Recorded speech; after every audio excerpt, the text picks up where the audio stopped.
برنامه خبری رادیوی آزادی است تقدیمتان و من شادو گلخوجه از استودیوی مرکزی همراه شما. موضوع برنامه امروز 24 январ از این قرار است. رستم امامعلی میخواهد ابله‌ها را در پایتخت تاجیکستان از بین برد. آیا تنظیم دعوت جوانان به ارتش امکان دارد؟ قطره جمع شد و به غار تبدیل یافت و به منزل‌های ساکنان دهه در وحدت خطر فرو رفتن به غار تهدید میکند. اینا آب می پایان قشلاق اینمی آب اینمی غار اینمی تمی اومد اینمی آب. مکتب بچگان اوباش را مجازات میکنند. معلمان تنبیه میگیرند. در قزاقستان به تحقیق بدرفتاری با کودکان در یکی از مکتب‌ها را شروع نمودند. مقامات شهر دوشنبه امسال 2 ماه قبل از آغاز موسم نو دعوت به فکر شمردن و تهیه رویخط جوانانی از 18 تا 27 سال افتادند. در این رابطه قرار رستم امامعلی رئیس شهر دوشنبه روز 22 январ به تصویب رسید. دعوت بهاری جوانان به ارتش معمولا ماه اپریل شروع شده تا 2 ماه ادامه میکند. همکارم عبدالله شروف به پوشش این موضوع مشغول بود و حالا با ما در استودیو قرار دارد. سلام عبدالله، چرا این بار مقامات شهر دوشنبه 2 ماه پیش از موسم دعوت به این موضوع رو آوردند؟ شاید به خاطر اونکه جوانان فرصت سرکشی از ارتش را نداشته باشند؟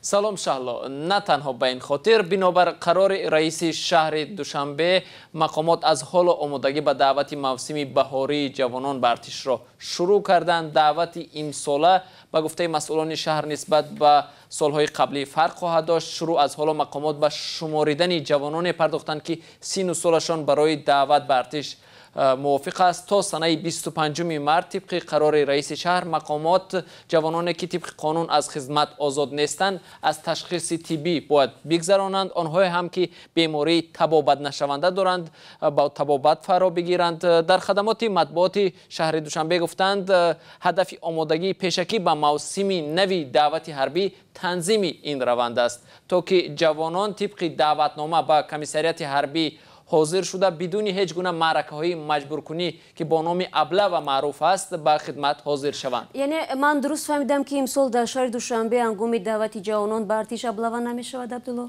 به هر حال شالا مقامات شهر دوشنبه میگویند که امسال هیچ گونه ابله نخواهد شد. جوانان طبق دعوتنامه به کمیسریات ها حاضر میشوند و داوطلبانه به ارتش جلب خواهند شد. آنها هم که به سبب عذرناک طبق دعوتنامه حاضر نمیشند بنابر سرکشی از ارتش به جوابگری کشانیده میشند.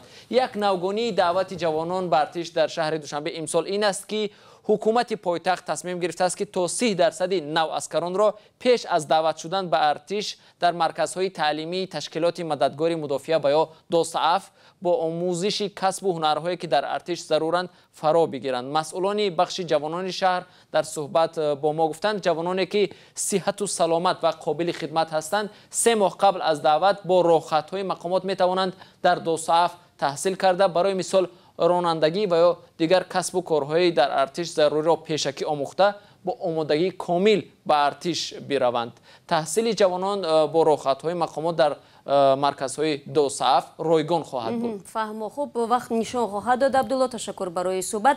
ضمناً در تاجیکستان خدمت در صف ارتش حتمی است و جلب مجبوری جوانان به صف نیروهای مسلح هر سال در زمان دعوت بهاری و تیرماهی مشاهده می شود. هرچند وزارت دفاع میگوید که سربازان را نباید از این رو به ارتش برند، اما همه ساله خبری بازداشت جوانان در راه و بازار و نقلیات و بردن آنها به ارتش طریق ابله و به مطبوعات راه می‌یابد. ساکنان یک دهه در نویه وحدت از آن بیم دارند که در آینده نزدیک منزل‌های آنها به کام غار فرو می رود. نگرانی آنها به سبب نیست، چون غاری که چند پیش به عمل آمده است به خانه های مردم نزدیک می شود. گذشته از این ضرر آن را علاقه چند ساکنی ده به اصطلاح تجربه کردند. برای یوسفی به دهه عادلی رفت با وضعیت از نزدیک آشنا شد. آبی این جویبارک خرد و نظرناگیر باعث تشویش جدی تعداد از ساکنان دهه عادلی ناحیه وحدت شده است. زیرا به قول ساکنان در آینده نه چندان دور این جویبار می تواند باعث فروروی منزل قسمت از باشندگان آن دهه شود. اینا آب می پایان قشلاق اینمی آب اینمی غار اینمی تمی اومد اینمی آب همین تا اومده اینا سیتکا اون همه خانه ما далави ғор омада ин сода ин сетка дайо ис буд бо бурдемош ин овардем ин табо ин ай талма рафт ауҷа бо гашта омад ин ҷа ин сеюм бораш ин ай та овардем ша ина хонаҳои ҳамсоя ин сетка бовар кине ҳо ин ҷа буд ина бурдемош уҷа хая ин рафтеста ё хе ғорҳои пайдошудаи ҳамшафати деҳаи одилӣ бар изофаи таҳдид ба манзилу киштдори сокинон борҳо боиси ба умқи он ғорҳо афтидани кӯдакону наврасон ва чорво шудааст. сокинони манзилҳои ҳамшафати ғорҳо аз тарси сарозер шудани кӯдаконашон ба он ғорҳо ҳамеша онҳоро назорат мекунанд. махсусан рӯзона ҳеҷ гоҳ кӯдакон аз чашм дур нестанд. همین گوام لب قربان گرفتیم شون که همون لوی بود کتم گرمون کی رفتن چی داد حالا در تازه دست مشکست یا ساعت فایده کردم نیش کردم میفهم با هم یا کسی برو وارد کنه نمیخواد که نه اوسوس دیگه پم دار میکنه توزیع манзилҳои наздик ба фуруравии замини деҳаи одилӣ тақрибан 30 сол қабл бунёд шуда буд ва он замон ҷои ин ғорҳо ҳамворӣ буд. вале бо гузашти солҳо оби барфу борон ва пасмондаи деҳа дар шафати деҳа ғорҳои бузургу амиқро эҷод кард. барои ҳалли мушкил ва ҷилавгирӣ аз идомаи фуруравии замин ва ба ғор табдил додани заминҳои наздики деҳа сокинон дар мавқеи резиши оби ҷӯй лула насб карданд. тақрибан 5 сол фуруравии замин таваққуф кард. вале баъдан лула ҳам фурӯ рафт ва фуруравии замини деҳа авҷ гирифт. пеш рӯи ҳали ҳамин ки ҳамин байёри ҳамин халқ ова бояд раҳи ова биёванда ки турба хай ҷувор кадан дар кӯрки об дига дар ғор наёяд. сокинон мегӯянд масъулони деҳаи одилӣ ва ҷамоати Симиганҷ аз ин таҳдиди фуруравии манзили мардуми деҳа огаҳ ҳастанд. чанд дафъа муроҷиат ҳам кардаанд, аммо мегӯянд ҳанӯз аз тадбире барои ҷилавгирӣ аз идомаи фурӯрезии замини шафати манзилҳояшон кор нагирифтанд. ин деҳа тақрибан 500 хоҷагӣ дорад. ҳарчанд хатари фуруравии замин ба аксари манзилҳо таҳдид намекунад, аммо дар чанд гӯшаи дигари деҳа манзилҳои нав дар шафати дарраҳои обгузар бунёд мешаванд, ки низ он манзилҳо дар минтақаи зери хавфи фуруравӣ қарор доранд. бинандагони азиз, гузориши мазкур бар асоси муроҷиати корбарони озоди видео таҳия шудааст. агар шумо низ мехоҳед дар таҳияи барномаи хабарӣ саҳм бигиред, аксу навор ва ё хабари худро тариқи вайберу ватсап ва имо бо шумораи +420 724 056 681 ба мо бифиристед. ман барномаро идома медиҳам. даст дастро мешиносад ва ё чаро то ба ҳол баъзе сокинони тоҷикистон ба ваъдаҳои шифоӣ бовар мекунанд. мавридҳое то ба ҳол ҷой доранд ки ҳамин зудбоварӣ ва қонунӣ накардани доду гирифт афродро то ба долони додгоҳ мекашад ва ҳатто пушти панҷара низ мебарад. гузориши навбатии мо аз чанд чунин сарнавишт қисса мекунад.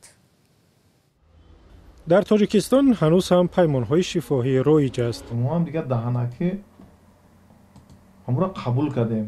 умаралӣ медонад ки ин гуна доду гирифт чаро дардисар мешавад. мо ойликмона гирифта натонистем. даҳанаки ваъда кард. ана 1.5 сол бе ойлик ҳамода хизмат кардем, кор кардем. чӯпон аст мегӯяд бо корфармояш тамоми ҳисобу китобашон шифоҳӣ буд. молҳои зиндаву мурдаро месупурданд ва ҳуҷҷат намекарданд. бесаводии моро фаҳмидам тарикна ваъда метан мо одам бесавод ҳар гапда мерава. умаралӣ оқибат бо гуноҳи исрофкорӣ 2 сол зиндон шуд. маслиҳатҳои даҳонӣ ӯро ба ҷое нарасонд. умаралӣ мегӯяд фақат ӯ аз маслиҳатҳои шифоӣ зарар надидааст. қариб 75-80% даҳмарда ҷабрдидааш намондагианд. зафар холов иддао мекунад бо ваъдаи пардохти ҷуброн аз суд мазмуни даъворо дигар кард ва фиреб хӯрд. даҳанакӣ гуфтане ягом забонхат ягом ариза нанашидам фаҳмон кардан дигар надодам сумона то ҳозирам хеле муаллақ мондаги ҳамин коромон. акрам абдуллоев мегӯяд 9 сол боз азияти ваъдаҳои кардаи мақомотро мекашад.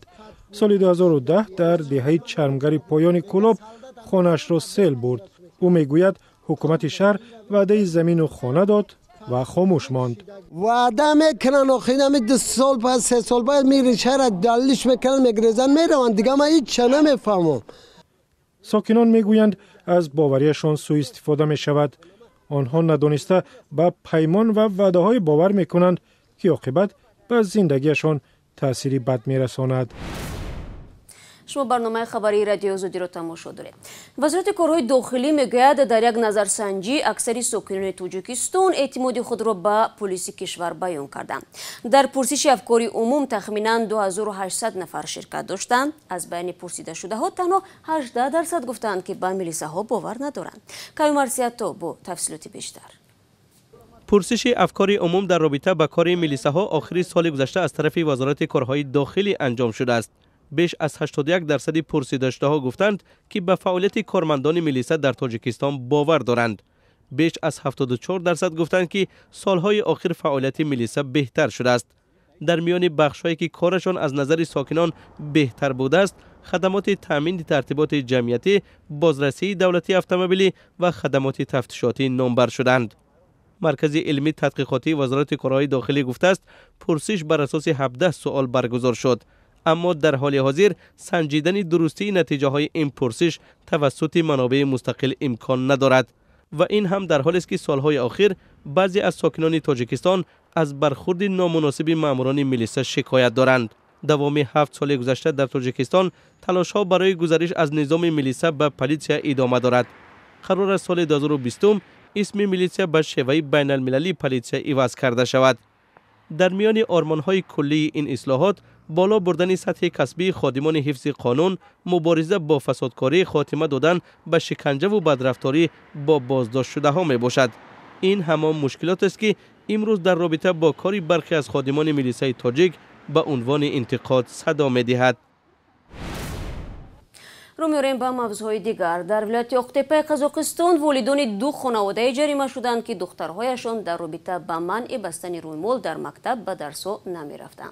مسئولین بخش معارف ولایت میگویند والدین برای اجرا نکردن عهده‌داری‌های خود معادل $30 جریمه سپردند.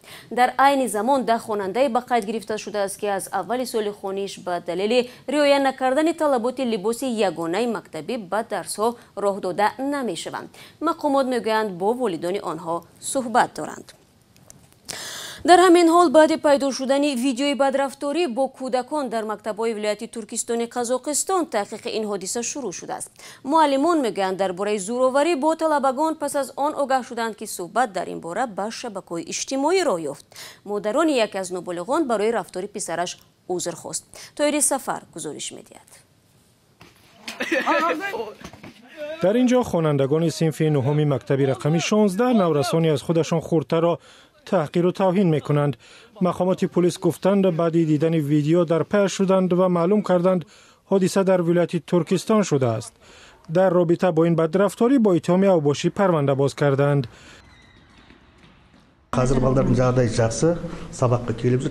وضع نورسان خوب است. فقط 2 نفر زیر نظارت طبیبان هستند. دیگر بچه ها در مکتبند. با آنها و والدانشان روانشناسان و جامعه شناسان کار میکنند. رویشان خون نشده است، فقط خراش خورده است. دیگر چیزی نشده است.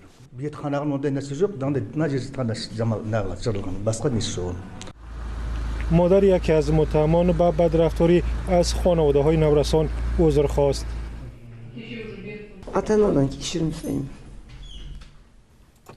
از نام اهل اویله‌مان از والدان این بچه ها عذر میپرسم. دیگر چیزی گفته نمیتوانم. من بیمارم. کارمندان پلیس قزاقستان نابالغان متهم به جنایت را بازداشت نکردند. رئیس اداره معارف ولایت ترکستان گفت در مکتب‌ها تفتیشات آغاز شد. با گفته او معلمانی که به این حادثه راه دادند تنبیه میگیرند. پسر نوریدین سعید وزیر معارف و علم تاجیکستان رساله نامزدیش را از سر نو و این دفعه در کمیسیه اولی اتستاسیونی یا وکی تاجیکستان دفاع خواهد کرد. شاهین سعیدزاده سال گذشته در روسیه به اثردوزی متهم و بنا به اطلاع پایگاه دیسرنت از عنوان نامزد علم‌های حقوق‌شناسی محروم شد. و بینندگان عزیز برنامه خبری را برای امروز با همین مطلب خلاصه میکنیم. مطالب از این بیشتر را در سامانه ما www.azadi.org و صفحه های ما در شبکه‌های اجتماعی بخونید. آزادی ویدیو کانال رادیو آزادی در یوتیوب نیز برای شما صبح فردا تماشای نوید بامدادی از یادتان نرود. ما شما را منتظر میشویم تا ملاقات بعدی. خدا نگهدار.